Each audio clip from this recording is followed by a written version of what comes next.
Jan Suraaj party के संस्थापक प्रशांत किशोर की परेशानी बढ़ गई है। उनके खिलाफ मानहानि का मुकदमा दर्ज हुआ है। बिहार सरकार के मंत्री अशोक चौधरी ने यह मानहानि का केस किया है। अशोक चौधरी ने यहां तक कहा कि वे सुप्रीम कोर्ट तक जाएंगे। उन्होंने कहा कि प्रशांत किशोर को हमने लीगल नोटिस भेजा था। लीगल नोटिस पर उनका जवाब आया, लेकिन जवाब में ऐसा प्रतीत नहीं हुआ कि वे अपनी गलती मान रहे हैं। उन्होंने जो जवाब दिया वो भी संतोषजनक नहीं थी। संविधान के तहत अधिकार है, उसके अलावा कोई उपाय नहीं था, तो हमने मानहानि का केस दर्ज कराया है। या तो वो इस बात को प्रमाणित करें या माफी मांगे कि हमने अपनी बेटी को पैसा देकर टिकट दिलाया है। हम एक ऐसे समाज को रिप्रेजेंट करते हैं जो समाज लंबे समय तक जिसको आवाज नहीं थी। तो हमारे माता पिता ने अगर हमको पढ़ाया है, लिखाया है और हम इतने लंबे समय से राजनीति में हैं, तो हम जिस समाज को रिप्रेजेंट करते हैं अगर हम चुप रह जाएंगे तो वो गरीब लोग कैसे समझेगा कि लड़ना किसको कहते हैं, अपने हक की लड़ाई किसके लिए होता है।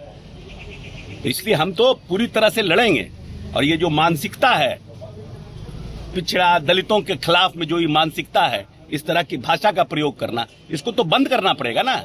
आप कुछ भी बोलकर नहीं जा सकते हैं। तो हम तो उस तरह के बाहुबली है नहीं कि जाकर उनके यहाँ झगड़ा झंझट करें।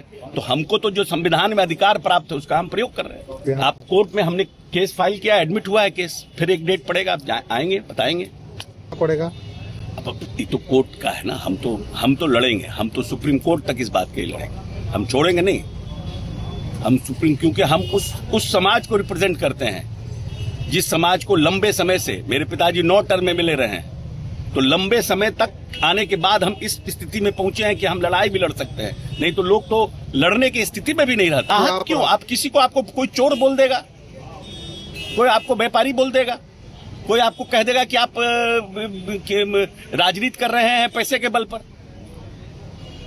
जिस समय प्रशांत किशोर की राजनीतिक जीवन में पैदाइश नहीं हुई थी, उस समय से हमारा परिवार और हम राजनीति कर रहे हैं। 2000 में प्रशांत किशोर कहाँ थे? 14 में तो इनका पदार्पण हुआ है। इसके पहले तो राजनीतिक पार्टियों का बिजनेस करते थे। He is a businessman. He organised election campaign for political party after taking money.